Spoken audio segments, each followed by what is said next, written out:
Hello and welcome to the podcast Buffy and the Art of Story. If you love Buffy the Vampire Slayer and you love creating stories or just taking them apart to see how they work, you're in the right place. Today I'm talking about Season 6, Episode 5, Life Serial, where Buffy tries to figure out what to do with her life and gets stuck in a magical loop.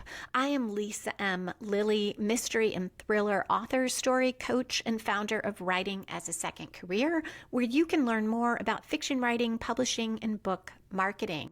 Along with a breakdown of Life Serial, I'll talk about how stretching or breaking the characters of Buffy and her friends undermines the power of the story, why internal logic matters for the spells and the story, in-character versus out-of-character humor, and why magic needs consequences. As always, there are no spoilers until the end when I'll talk about foreshadowing, but I'll give you plenty of warning. Okay, let's dive into the Hellmouth. Life Serial aired the first time on October 23, 2001. It was written by David Fury and Jane Espenson and directed by Nick Mark. The episode starts with a minor opening conflict that quickly leads to the main plot and draws the viewers into the episode. Buffy has been off to see Angel. She comes home with a bucket of fried chicken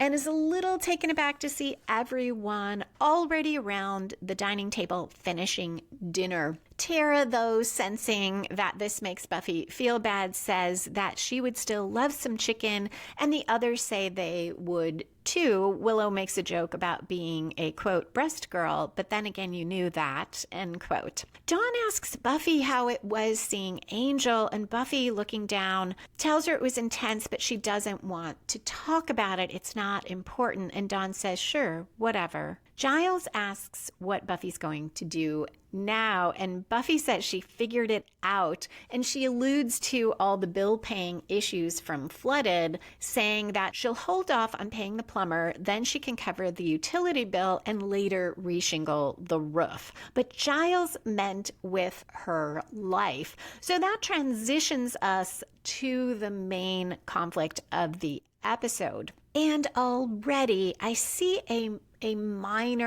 have a minor concern with Giles, because in a moment he's going to seem very concerned about Buffy, and he will again later, but I feel like he doesn't give any credit to the fact that while off with Angel, Buffy actually sorted out how she might handle these bills, despite that last time she left it to him saying, oh, thank you for taking care of all of it. Normally that minor thing wouldn't bug me, but it is such a theme throughout the episode of this feeling that Buffy will have that she is screwing up, and it relates to how Giles is at the end of the episode. In response to Giles's question about her life, Buffy says, oh, life plans, wow, no idea. But then she says that when she left school, when Joyce was sick, she always thought she would re-enroll. She has missed the deadline, quote, busy being dead and all, end quote. But she would have liked to do that, and Willow and Tara suggest she could audit classes until she can register for next semester.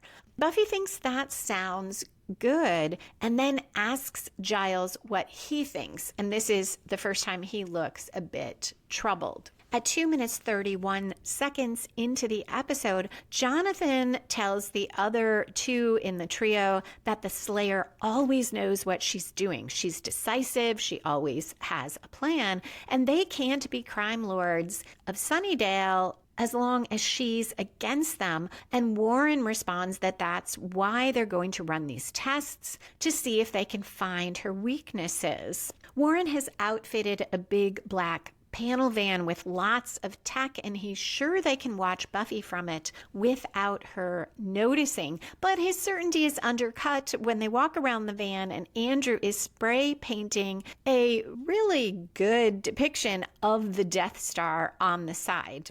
Andrew and Jonathan argue about whether it's accurate and what Star Wars Death Star plans it's based on. Warren cuts them off to yell at Andrew about drawing attention to them, and Andrew says he'll paint over it. At 3 minutes 51 seconds, Warren says the games begin tomorrow and that the Slayer won't know what hit her, and we go to credits. This was the story spark or inciting incident of the episode. And usually in any story that happens around 10% through, though it can be much earlier in some mysteries. For instance, it happens on page 1 if someone stumbles over a body on page 1 and they have to solve the murder.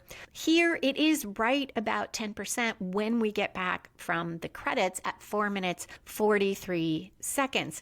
Buffy is at Sunnydale University campus. She's excited to go with Willow and Tara to class and observe or audit the classes. She's with Willow in a sociology class and is surprised that the students call the teacher Mike. And Buffy jokes, "Boy, school sure has changed since my day." Mike starts asking questions about the social construction of reality. He asks and they answer rapid fire. They're volunteering all over the place. They're well prepared.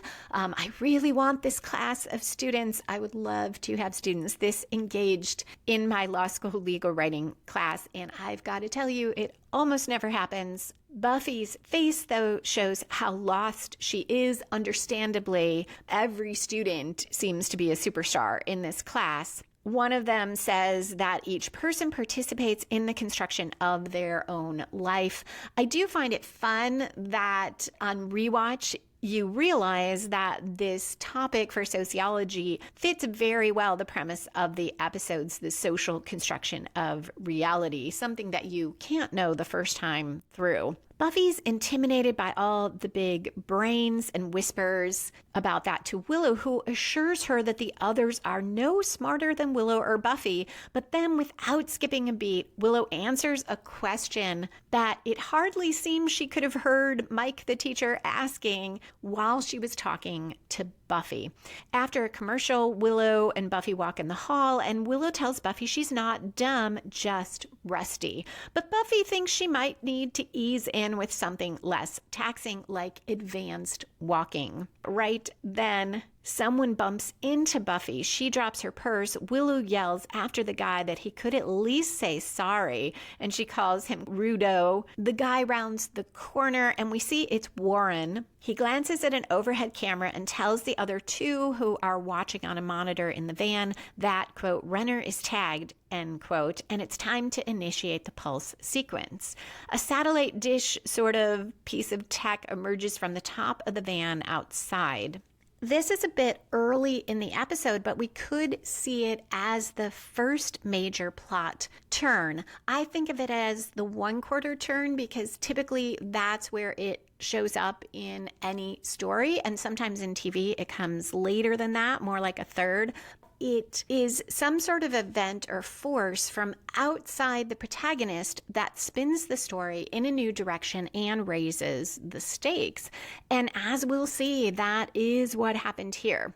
Tara gives Buffy an art book to look at during the break between classes. Buffy looks at it and then hears this swooshing sound, and suddenly Tara is sitting on a bench rather than standing next to Buffy in mid-sentence about cooking. Buffy thinks she's spaced out, and Tara does too, thinking Buffy got absorbed in the book. Then Buffy gets a drink at a drinking fountain, and suddenly Tara's at the other end of the hall, calling out that they'll be late for class, and Buffy knows that something is wrong. At 7 minutes 42 seconds, the three guys in the van are so excited that their device is working.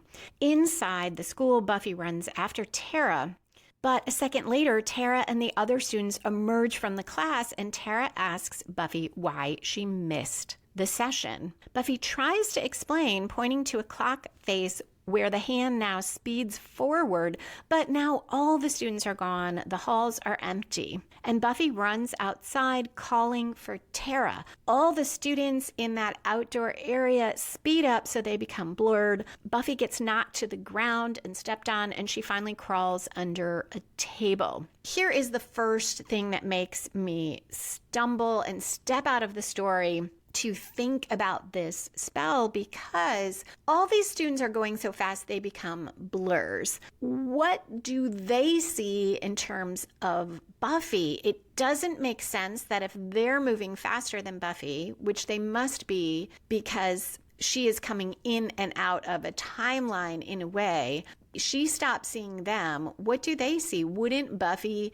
in their perception, be moving so slowly that she is standing there like a statue? Yet it seems like these students don't see her at all because they knock into her and step on her. Also, going back to Tara and Buffy, it makes sense that in those quick blips that Buffy misses, that Tara thinks, oh, Buffy's absorbed in the book. Buffy's taking a really long time at the drinking fountain. But when Tara leaves class and moves on, how can she not realize at least that Buffy's not with her? Let's say Buffy doesn't become a statue. We don't know, that Buffy just blinks out of existence and then blinks back in later. Why does Tara not raise an alarm? Buffy disappeared. Maybe she thinks Buffy just wandered off, but later on, there'll be a suggestion that Giles thinks it's all just stress on Buffy's part. Why wouldn't Buffy say, hey, talk to Tara, I just disappeared? Even if Tara didn't literally see her disappear, Tara would be able to say, yeah, I kept calling to Buffy and she never showed up, and I left the classroom and I turned around and she was just gone. That would help support Buffy's point. This goes to not just that magic needs to have consistent rules. That is one thing, as we saw with that demon in Afterlife, where it seemed to play by different rules at different times. Here, we don't know if it's consistent or not because the rules are never clear. But that goes to the second problem. A story needs to follow its own internal logic, whether it's magic or not magic. And here that doesn't happen because it's never explained what the logic is of this spell, but also Tara's part is never explained. Under the table, Buffy now says aloud to herself, that noise, there's something on me, and she takes off her sweater. This is a little bit of breaking the world of Buffy the series and of Buffy the character, because while Buffy does sometimes mutter to herself, it's typically some sort of frustration or self-deprecating thing or wry joke. We don't usually see Buffy just explaining what she's doing to nobody, which is what she does here. If she didn't, we wouldn't get why she's taking off her sweater. I still am a little confused about that. What makes her think that something's on me means it's on her sweater, and that just happens to lead her to finding this little tiny device. Maybe she remembers that guy that ran into her, and this is one of those rare times that maybe seeing a quick flash of Buffy's recollection might help. Instead of her saying that, if we just saw her flashing back to being bumped into, then she takes off her sweater and looks through it. Given that she dropped the purse, though, it seems more like she might look in her purse. So again, that internal logic question, and the reason that's an issue is it makes me do what I'm doing, which is stop and try to sort out what's happening instead of being immersed in the story. So Buffy finds this tiny dot-sized device and stares in it, and we know as the audience it includes a camera because the geeks see her staring at them through a monitor, and they hit self-destruct. The dot implodes and Buffy's day goes back to normal. At 9 minutes 28 seconds, Jonathan and Andrew confer and give Warren points for his test of Buffy. Warren says, beat that. And Andrew says, oh, I will.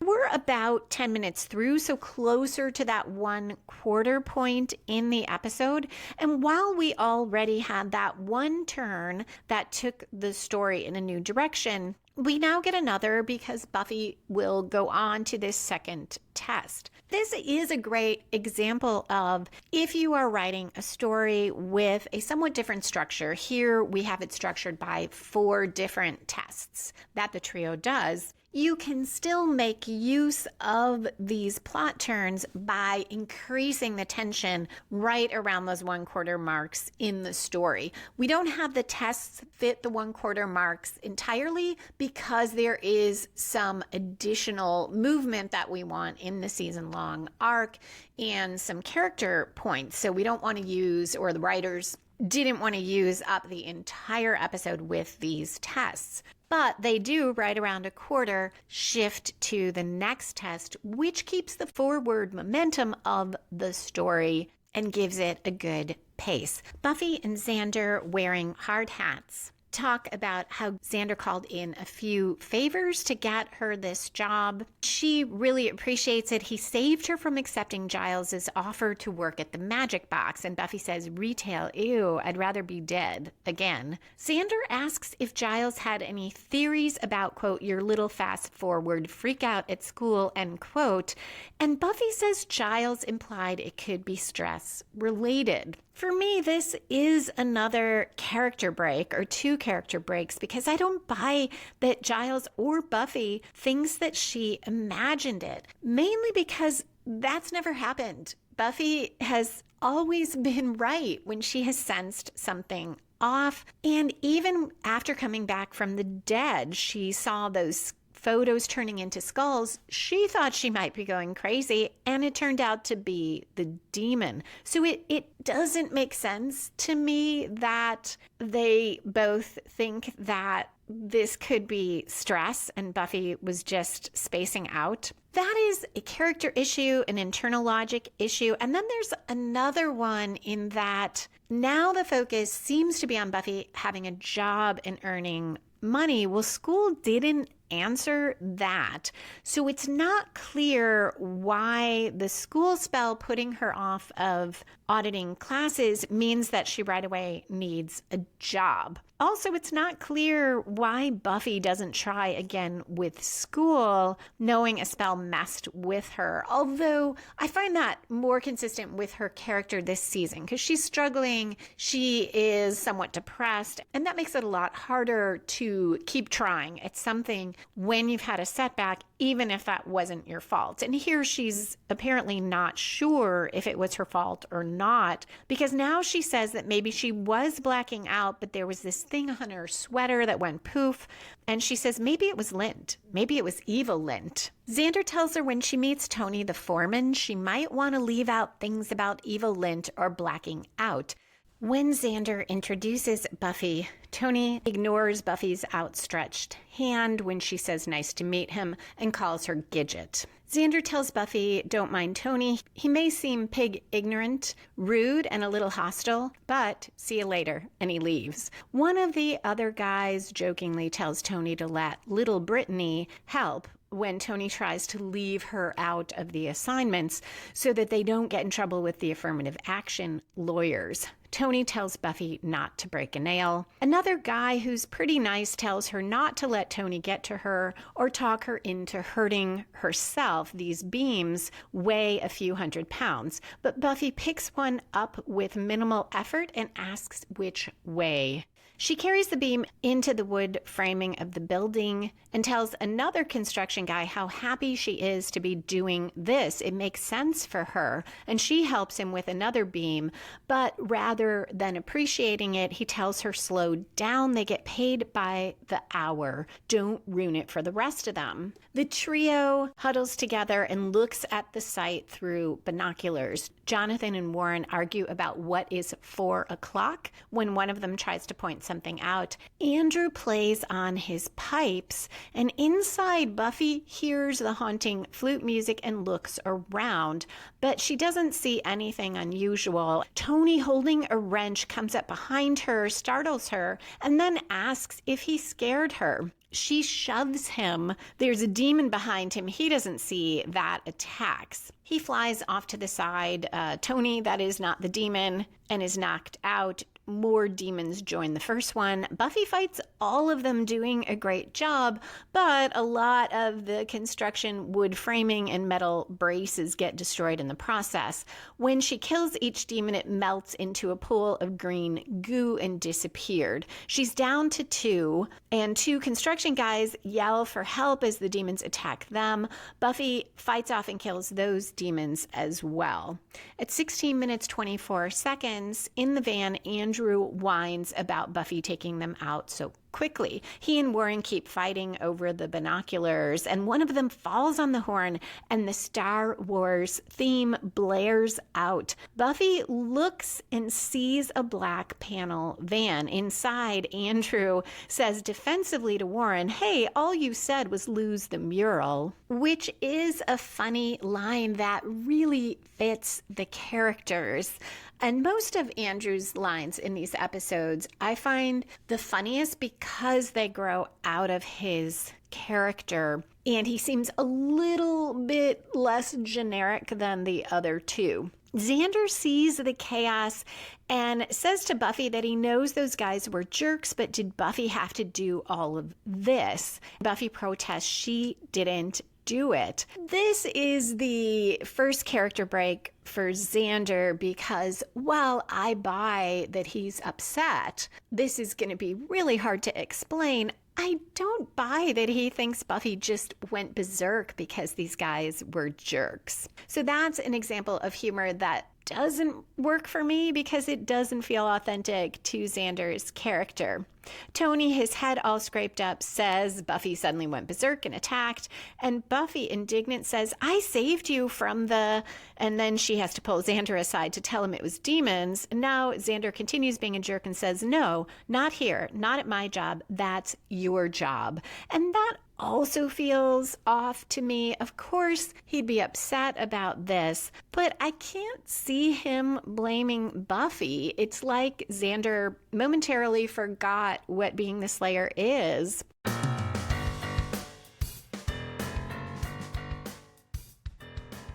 Quick personal update, which is more in the nature of an apology. In the last episode, I said my latest QC Davis mystery ebook edition was free, The Hidden Man, on the day of the podcast and for 2 days after, but the free days didn't start until the day after the podcast episode aired. So I am sorry if anybody clicked on it and discovered it was regular price. There is a comment on the episode Afterlife from a Buffy and the Art of Story patron, Steve. This was in relation to me saying that I thought Buffy would tell Giles that she wasn't in a hell dimension while she was dead. I didn't buy that she would hold that back, but Steve disagreed and said Buffy wouldn't tell Giles she was in heaven because he might then tell Willow, using it as another reason that Willow was reckless doing the spell.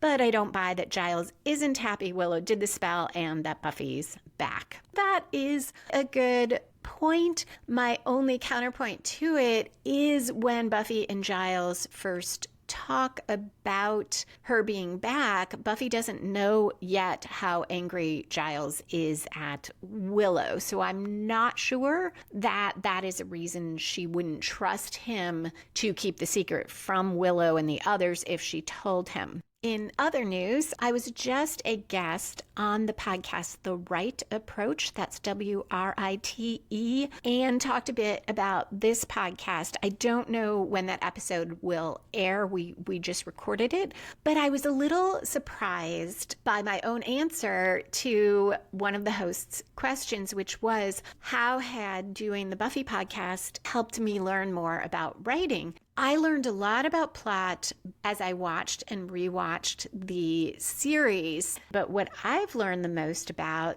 by doing the podcast is characters, because almost always when an episode doesn't quite work for me, it's about the characters, as I'm talking about today. And sometimes when the plot's not working, it's also about the character issues. So I was a bit surprised to realize that I personally am probably getting more out of doing this from a character perspective. For that reason, I decided that I would do a free day on my Writing as a Second Career book, Creating Compelling Characters from the Inside Out, on Monday, March 13th, the day that this podcast episode airs. So you can get Creating Compelling Characters from the Inside Out free for your Kindle. You can find that on Amazon by searching for the name. You can look at lisalilly.com under the nonfiction menu to find it. And if you are interested in reading that book on characterization or in any of the Writing as a Second Career books, this month, March and early April, are the best time to do that if you read on Kindle, because they are available in Kindle Unlimited, which means you can borrow them anytime for free. Following that, the books will not be in Kindle Unlimited anymore, at least not the main 3 books, Super Simple Story Structure, The One-Year Novelist, and Creating Compelling Characters from the Inside Out, will not be in Kindle Unlimited anymore. You'll still be able to buy them for Kindle and other ebook platforms and in workbook, hardback, softcover formats, but there won't be the free days for them. So great time to check out Creating Compelling Characters from the Inside Out.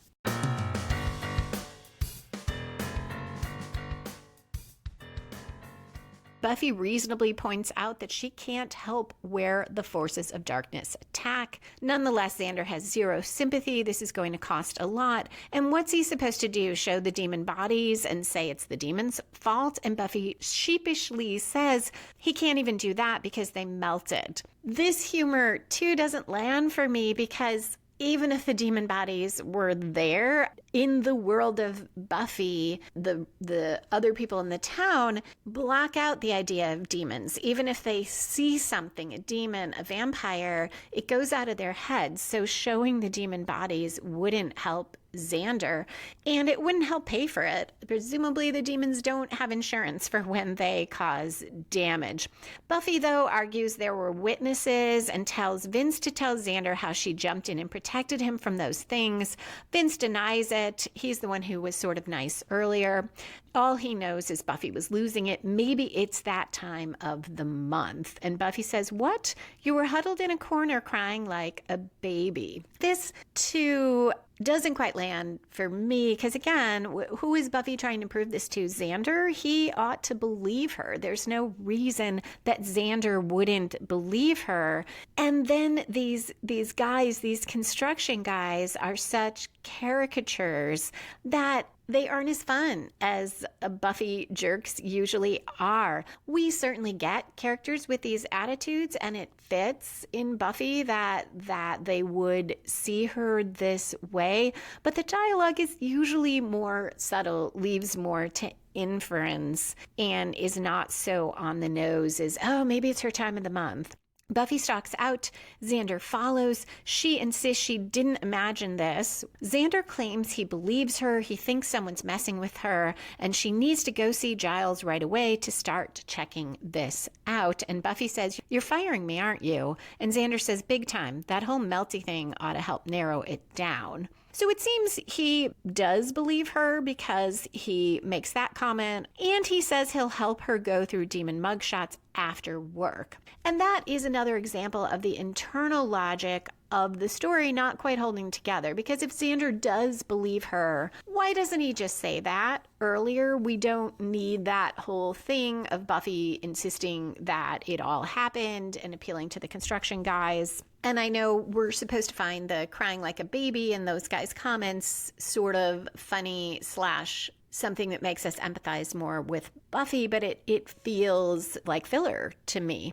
At 17 minutes 41 seconds, Anya walks Buffy through the magic box. Buffy tries to be enthusiastic, claiming she's always been interested in retail. Giles brings out a load of books. The time anomaly and the demons might be unrelated, but if not, she may be in some danger. So apparently he finally believes her. And Buffy says, so, situation normal then. Anya explains how to do returns, special orders, hold slips, and other procedures, which she offers to illustrate, quote, with an amusing story about a crystal, end quote. Inside the van, the trio watches through a camera that is in the eye of a skull in the magic box, and Warren says it's so dull he might have fallen asleep and be dreaming. Andrew wonders why the Slayer is there. First she's a student, then she's a construction worker, now she's, quote, some kind of selling stuff person, end quote. Another funny line from Andrew that fits with how he looks at the world. Jonathan interrupts their thoughts, which have moved on to checking for free cable porn, to say he's ready to do a spell. The three giggle about holding hands for the spell and about Jonathan's magic bone. The spell causes flames and smoke fills the van and escapes from it, but no one in the shop notices. At 20 minutes, 13 seconds, a woman customer enters the store. Giles advises Buffy to think of the store more like a library. Concentrate on service, not on making the sale, and she'll be more likely to have a satisfied customer. Buffy says she guesses she'll have to find her own style, and Giles walks away saying, quite, and cleaning his glasses. Anya points to the woman and tells Buffy to go sell her something. So until I broke down the episode, I didn't realize that this is the beginning of this test, because Giles and Anya together are telling Buffy what she has to do. As Buffy approaches the woman, a male customer stops her by the candles to ask which creates a more romantic atmosphere. Buffy smells 2 candles, lemon seduction and essence of slug, and hands him the lemon seduction. A nice side comment on some aspects of retail. The woman customer needs a monkey's hand for a prosperity spell. Buffy makes a joke about it being downstairs and kind of hairy, so maybe it's a daddy hand, and the woman doesn't laugh. We are at the midpoint of the episode in just a moment, and that is where I look for the protagonist to suffer a major reversal or make a major commitment to the quest, or both. Here, Buffy suffers a major reversal, which will be quickly followed by another one. In the basement, she finds the monkey hand, but when she tries to pick it up, it leaps up, grabs her by the throat, and chokes her. She throws it down and stabs it with a large knife. So that is around 21 minutes, 50 seconds through, so almost exactly halfway through. She has failed at her task, but upstairs she'll discover why that matters so much. She tells the customer that she can have the monkey hand and get the Dagger of Lex for free. Look at the mother of pearl under the oozing goo. At 22 minutes, 13 seconds, the customer refuses to pay. It has no power once it is dead. So the joke about getting the dagger free feels very Buffy-like to me. The next joke doesn't. Buffy says, it's just playing dead, quote, little scamp, end quote, and smacks it. Kind of fun, a bit of a Monty Python skit reference where there was a dead bird, but it feels a little too obvious. Buffy's humor is usually more witty and also usually more grounded in truth, where here it's obviously a reference to another show, which is more typical for other characters to make in Buffy. At 22 minutes, 16 seconds, the bell over the entryway door rings again, and the same customer enters. Giles stops to give Buffy the same advice, and he ignores it when Buffy says, huh? What? And we did this just now. Something is happening. So this probably is the real major reversal, because now Buffy sees that she is in this loop. Whichever one you see as the midpoint reversal, this shows a great escalation of the conflict and escalation of the obstacles Buffy must face. This is the point when I did the first outline of my episode, it hit me that Giles and Anya were part of the loop. I had not quite realized before. I knew they appeared in every iteration, but didn't realize that the spell was directly affecting them because Giles doesn't register what Buffy says at any point, and that will be doubled down on. The three geeks in the van talk about how Buffy is looping, and Jonathan made it so Buffy has to solve a task that resists solving. He then reflects that maybe he should have made it harder. He could have made her kind of itchy, too. Anya inside thinks Buffy looks nervous and advises her to do what Anya does, quote, picture yourself naked, end quote.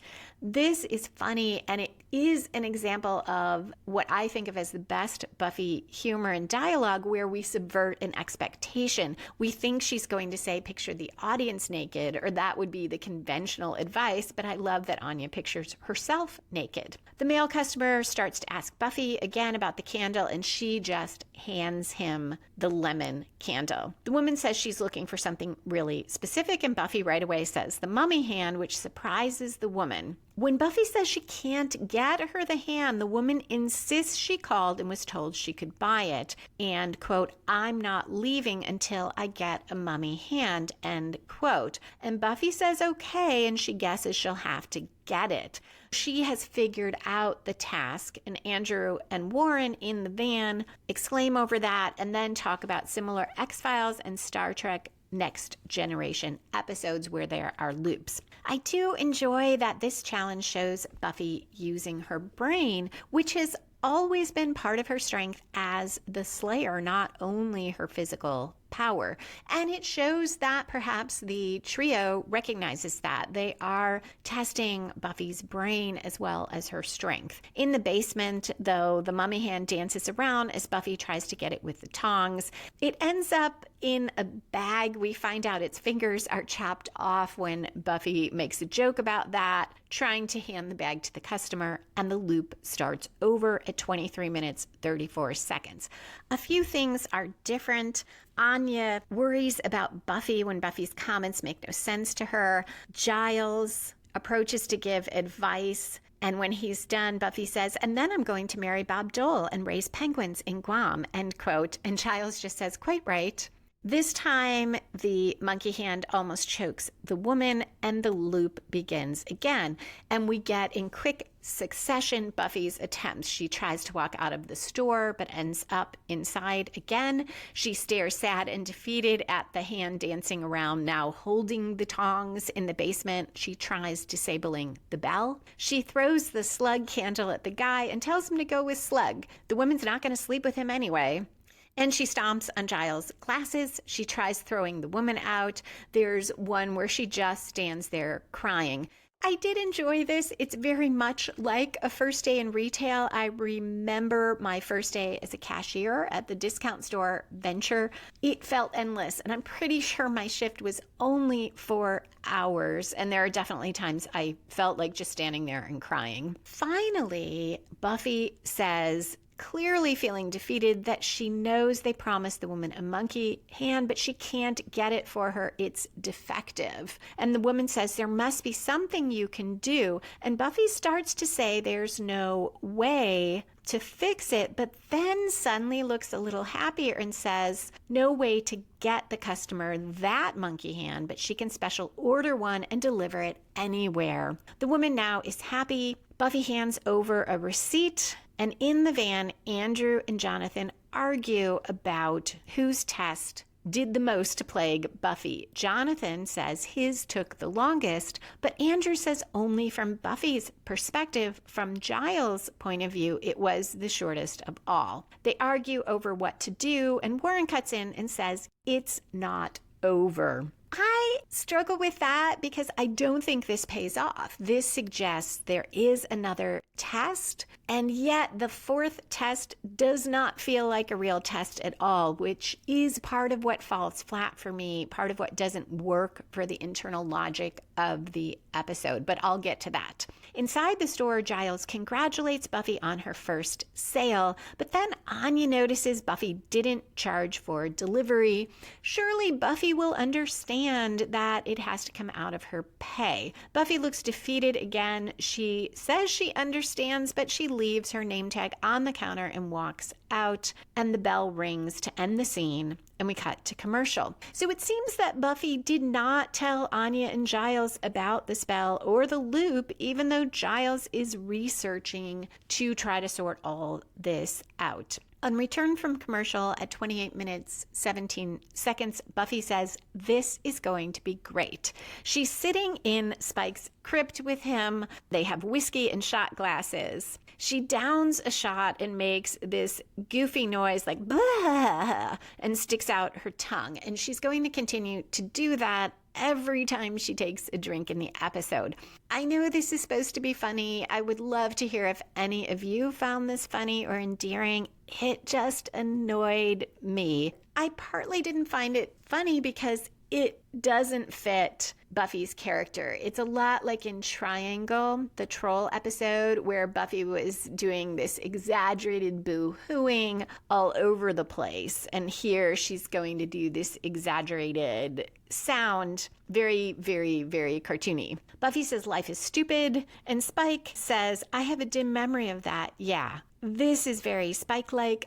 She starts to tell Spike about what happened and says Giles is working on it. So this is a little bit of a question here. Did she then go back and tell Giles about the loop? I guess she did, because she says he's working on it. Spike mocks Giles' research and says he could do better, hit the demon world, throw some punches, find things out, and it's fun. Buffy claims it's not her kind of fun, but Spike says it so is. And I love this because there were times Buffy had fun slaying, and Spike is trying to remind her of that.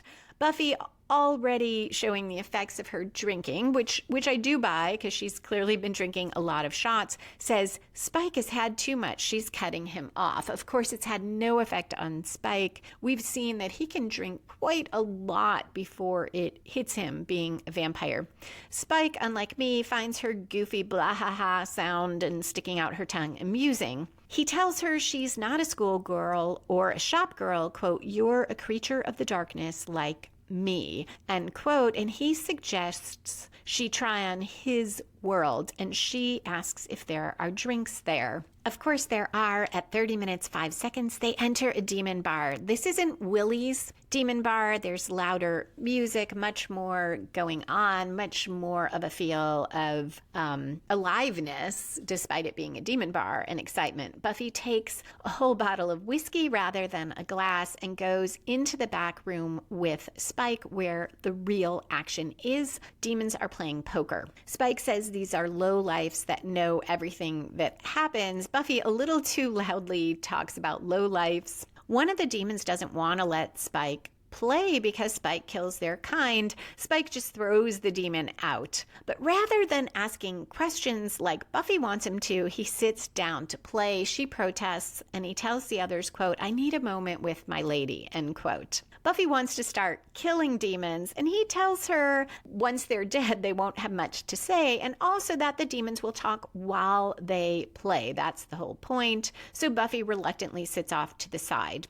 A demon who has lots of loose folds of skin tells them all to ante up. I'm going to call him Clem. Minor spoiler, we'll find out his name later in the season. Buffy is shocked to find out that they are playing for kittens. Spike needs an advance of a tiny tabby, and he needs someone to stake him. Buffy says she'll do it, which I do enjoy. I completely buy that Buffy would say this, and the playing for kittens is some fun humor. We're now about 3/4 through the episode, and usually here in any story, we'll see the last major plot turn that takes the story in yet another new direction. But it's different from that first major turn because instead of coming completely from outside of Buffy, it should grow from the midpoint reversal or commitment. It sort of does that here in the sense that Buffy had a major reversal with the previous test the trio threw at her, and now they're going to at least talk about another test. I'm not sure that entirely spins the story, and that's one of my issues with this episode. In the van at 32 minutes 6 seconds, the three talk about being supervillains, and they're heading for the final Jeopardy round where Buffy's the one in jeopardy. Nonetheless, they don't seem to start another test here. Instead, they make a bunch of pop culture references and get into an argument over which James Bond actor was the best. Inside, Spike has a straight flush and he wins the hand. Clem accuses him of cheating. Spike's indignant. What about the others? One of them has X-ray vision. That demon claims he's not using it, though. And when Clem again complains about Spike cheating, everyone sees he has an ace in the folds of his arms. The Clem does, not Spike. Clem is defensive. He didn't even know it was there. Maybe it was there from last week. He also has no patience for Spike and his human and goes on, her skin's so tight, I don't even know how you can look at her. All the demons tell Spike to leave, but they want to keep the kittens. He wants his winnings and says they can't fight him. He's got the Slayer with him, but Buffy is clear. She'll beat the demons up for information, but not to defend Spike's right to gamble for kittens, quote, which, by the way, is a stupid currency, end quote.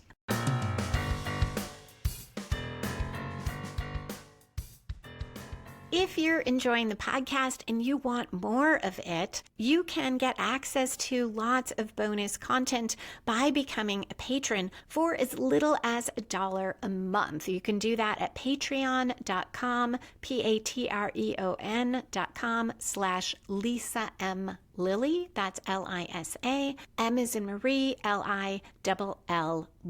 I just recorded this month's bonus episode, Life Candy, comparing world-altering spells in Band Candy and Life cereal. Other bonus episodes include one where I compared Band Candy and Triangle, looking at the differences in the humor grounded in real life, the changes or exaggerations of characters, and the universal themes that both of those episodes covered. You'll also get to hear one of my favorite bonus episodes, Gothic Horror and Buffy versus Dracula, where I look at the season 5 pilot, which was an atypical Buffy episode, and how it relies on and sometimes subverts Gothic tropes, including the damsel in distress. In addition to getting access to bonus episodes, as a patron, you can listen to every regular podcast episode 2 or 3 days early, which means if you'd rather listen to it on the weekend before it releases, you can do that. Plus, you'll be helping support Buffy and the Art of Story and ensuring it continues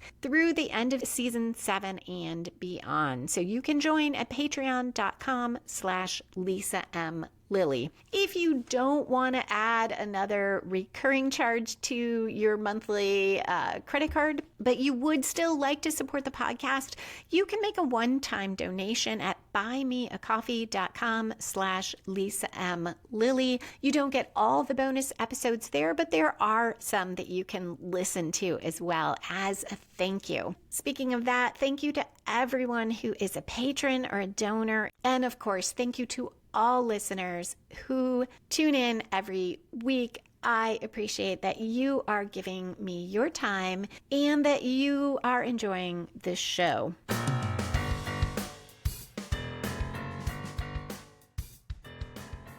Clem informs Buffy that kittens are delicious, and everyone's mad when she dumps out the basket to free all the little cats. She storms off. Spike follows and asks her what's wrong. Now Buffy rants that he was going to throw punches and help her, and he didn't, and her life sucks. And she says, quote, "Stupid Buffy, too dumb for college, and freak Buffy, too strong for construction," end quote. And she says that in the magic box, she was bored to tears. Here, the internal logic breaks just a tiny bit with the freak Buffy too strong for construction, because the issue was not that she was too strong. It was that her demons attacked. It was the fact that she's a slayer, and that gets in the way of having any sort of normal job. Something that I mentioned last episode in Flooded, Giles ignores, and here it's ignored again. Buffy goes on, the only person she can stand to be around is a, quote, neutered vampire who cheats at kitten poker, end quote, and also she thinks Spike is drunk. At 34 minutes, 41 seconds, she leaves the bar. The trio is still arguing about who is the best James Bond. Warren says end of discussion, but it starts all over again. Spike follows Buffy out. She's staring at the van, and she tells him that van was at the construction site. Inside, the three are still arguing and don't notice as Buffy heads straight for their van. Finally, the trio see Buffy, and Warren says, "Jonathan, grab your magic bone," and all of them giggle over that again. Now we're at the climax where the opposing forces have their final clash and resolve the conflict. At 36 minutes, 11 seconds, a large red demon with gauzy wings leaps out from behind the van and gets between Buffy and the vehicle. The van pulls away while the demon tells Buffy it's been testing her and knows her weaknesses, so she needs to be careful of it. Buffy slugs the demon, but she also falls down because she is drunk. She clearly hurt the demon, and it calls on a misty portal sounding like it's in pain and throws a smoke bomb down and runs off. Buffy and Spike don't seem to see it doing that part. They just see the smoke, and Buffy says, "He blew up. Did you see that?" But she can't really appreciate her sort of victory because she feels kind of sick. This is an internal logic question I have as well. Was there another test that the trio was going to do with Buffy? Because earlier they alluded to Final Jeopardy, where Buffy's the one in jeopardy. But as we'll see in a moment, this demon wasn't posing any jeopardy to Buffy. This feels like an anti-climax. Now we're in the falling action where the writers tie up loose ends, resolve subplots, and continue the arc of the series. At 37 minutes, 15 seconds, the demon runs back to the van, the spell ends, and it turns into Jonathan. So we see that he made himself into a sort of demon, but he's quite sore, and he explains that as a demon, he still had only his own proportional strength.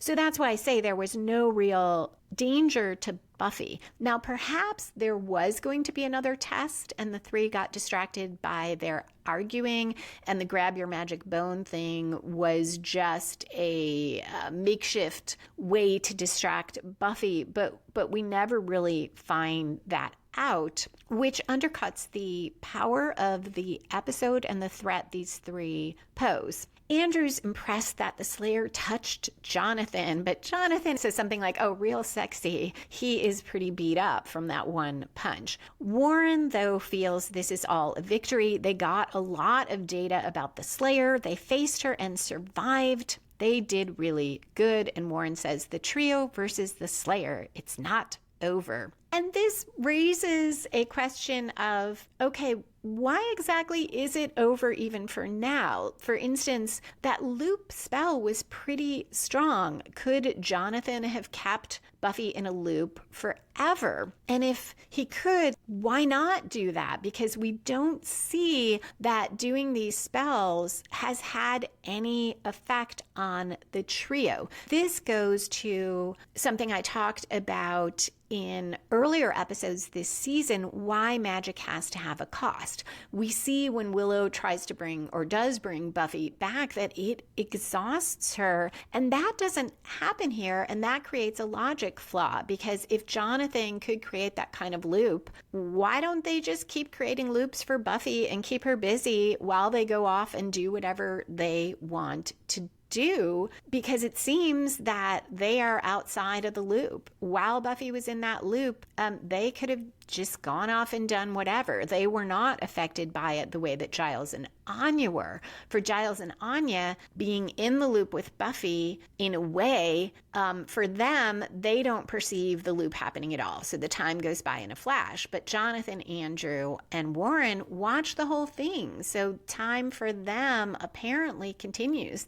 Presumably they could do a lot of stuff while Buffy's stuck. So that is not answered. And it's not that you have to answer every single thing, but when you create a spell that alters the world or that does certain things, there needs to be logical consistency, or anything in a story needs to have consistency within the world of the story. And here there are lots of inconsistencies. How the spell affects Anya and Giles versus how it affects the trio, how time moves for everyone, what the effects are for Buffy of that speeding up time for everyone else and slowing it down for her in the first spell. All these things are not answered. The guys then talk about, they also discovered free cable porn, and they drive away. Now we're going to wind up the plot or subplot about Buffy figuring out what to do with her life. At 38 minutes 40 seconds, she exits the bathroom, says she feels completely inside out. Giles hands her a glass of what looks like Alka-Seltzer and apologizes for not finding the demon that's doing this. Buffy sits on the floor by the bed, her hand on her forehead, and says she's really screwing up. Giles reassures her, says she was tested by some unknown demon, but she's unhappy she let the demon set the rules. Giles says she's pushing herself too hard, and Buffy responds, the nice people at the phone company seem to think it's not hard enough. So this goes to that question I had. If that is Buffy's motive in this episode, how is auditing classes going to help that? That would not help her pay the phone bill. It also goes to my other question about whether any Willow and Tara are chipping in for anything. Giles now hands Buffy a check. She sees the amount, her eyes widen, and at first she says she can't accept it, but when he pretends that he's willing to take it back and tear it up, she says she was just being polite. She tells him it's more than great. She doesn't know how to say this, but, quote, it's a little like having mom back. They joke about whether Giles would rather be her shiftless, absentee father. And Buffy thanks Giles again, very heartfelt, and he helps her to her feet, symbolic. And Buffy says, I'm going to show this to Dawn. She loves it when things get easy. Before she leaves the room, she turns back and tells him it makes her feel safe, quote, knowing you're always going to be there, end quote. She leaves the room, and Giles half sighs, looking troubled. I won't beat a dead demon again and talk about how it's never discussed that Watchers get paid and Slayers don't. So we'll just say that is just part of the world of the show, and maybe the writer's making a comment or not. But what seems out of character for me is there's no recognition by Giles or Buffy that Buffy in Checkpoint, that season 5 episode where the Watchers Council came and tested Buffy and Giles, that Buffy got Giles nearly 2 years of back pay. She got him reinstated as her watcher and insisted on the back pay. If nothing else, Giles kind of owes Buffy, and rather than leaving her feel like he's doing her a favor, is rescuing her when she should be able to do this by herself, he could have said, all I'm doing is sharing with you some of what you got for me, or returning to you some of that back pay you got for me. He was fired by the council through no fault of Buffy's. No fault of his either. It was because of the council, but Buffy got him his job back. And that would have probably made Buffy feel a lot better. I have to amend that a little. I don't think Giles was saying she ought to be doing all this herself. In fact, he's saying you're being too hard on yourself. Yet his worried look about Buffy relying on him suggests that he doesn't want her to keep doing that. And okay, he wants her to be able to take care of herself, but it would be nice to have some acknowledgement there. And I believe the real Giles would think of that, would be sensitive to that, and would have a lot of gratitude toward Buffy for having gotten him his official job back. Presumably he's still being paid. I don't think the council ever knew that Buffy was dead, so he kept getting paid as a watcher. So why shouldn't he now help Buffy? That is it for this episode, other than foreshadowing, which includes spoilers. If you find the way I talk about plot structure helpful and want to apply it directly to your own writing, you can download free story structure worksheets at writingasasecondcareer.com/worksheets. If you're not staying for foreshadowing and spoilers, thank you so much for listening. Come back in 2 weeks for All the Way, Season 6, Episode 6, where Anya and Xander have an engagement party and Dawn sneaks away and goes parking with a vampire.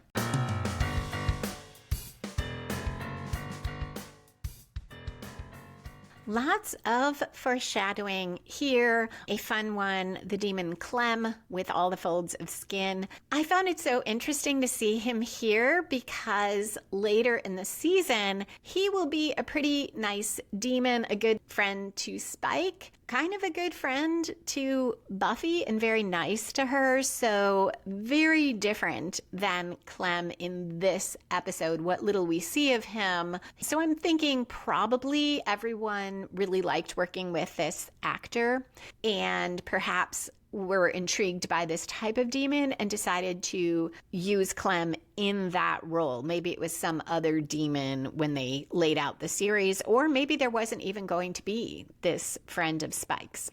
I had never noticed that Willow and Warren have their first encounter in this episode, and that Warren bumps into Buffy and that Willow yells at him and calls him Rudo. Ironic, given that Warren is going to cause Willow so much pain, to kill Tara, to injure Buffy fatally if it's not for Willow's intervention and set her on the path. Well, she's already on the path to being Dark Willow, but ensure that she goes all the way down that path and that she will kill him. So first encounter, foreshadowing a lot there of the Willow-Warren dynamic. So much here foreshadowing Buffy and Spike's relationship. This further develops their friendship. Spike is the one she goes to, the one she really talks to about how she's feeling, and he tries to help. He tries to remind her that, hey, being the Slayer can be fun, that there's a time when she enjoyed throwing punches and getting information from demons. Remember back when she said it was kind of like comfort food for a Slayer. Spike wasn't there for that, but he is echoing that feeling. There is also foreshadowing of them becoming a couple because this outing to the demon bar is a lot like a date, even more like a date than Spike taking Buffy on the fake stakeout, because Buffy agrees to go with to check out his world. Now, it's still supposedly to try, well, it is to try to find out information, but certainly that is how she and Angel and she and Riley developed their relationships. Also, Spike acts like it's a date, and so does everyone else. He says to the other demons, I need a moment with my lady. Now, there's some play acting there. He doesn't, I don't think, want them to know Buffy's the Slayer. He wants them to think she just came along with him for fun, but it foreshadows that they will become a couple. This moment when Spike tells her she's not a schoolgirl or a shop girl, quote, you're a creature of the darkness like me, starts this arc where Spike begins not just being Buffy's friend and confidant, which he had started doing in season 5. Now it starts to shift where he isn't just trying to be Buffy's friend or being supportive or even hoping they will develop a relationship, but he's trying to pull her away from her world to convince her that she should be like him, that she belongs in the darkness with him, and we will see that growing throughout season 6. I love that we see that the trio has a camera in the skull in the magic box. I completely forgot that that's how they watch Buffy's loop, and that is how in the future they will see Spike and Anya having sex in the magic box. Not only will they see it, when Willow taps into the feed, Buffy and her friends will see it too. So I had completely forgotten that this skull camera was foreshadowed so early. We'll also see it in the Blinvisible episode when Buffy turns invisible. I'm pretty sure they are watching through that skull camera. Giles and Buffy joking about whether he'd rather be her shiftless, absentee father. Buffy saying the check makes her feel safe, knowing Giles is always going to be there. Giles looking uncomfortable about Buffy asking his opinion on auditing classes.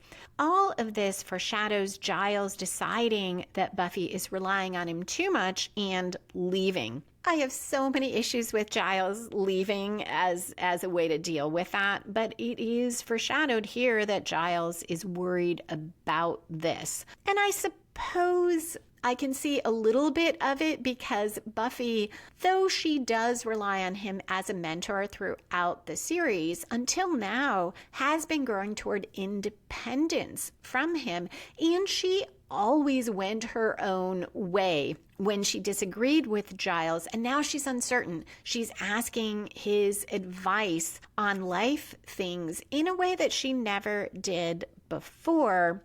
There's Buffy and Dawn foreshadowing here too. When Buffy doesn't want to talk about Angel, Dawn, kind of petulant, says, sure, whatever. This foreshadows angsty adolescent Dawn, who is going to take everything that Buffy goes through personally. Here, I like that it is pretty understated. So despite that I didn't love Life serial, and I think it could be lifted out of the season without doing any real damage, it does signal a lot about what is to come. That is it for foreshadowing and the episode. Thank you to all of you for listening, and a special thank you to those patrons who support the show. Come back in 2 weeks for a breakdown of All the Way, Season 6, Episode 6, another Buffy Halloween episode.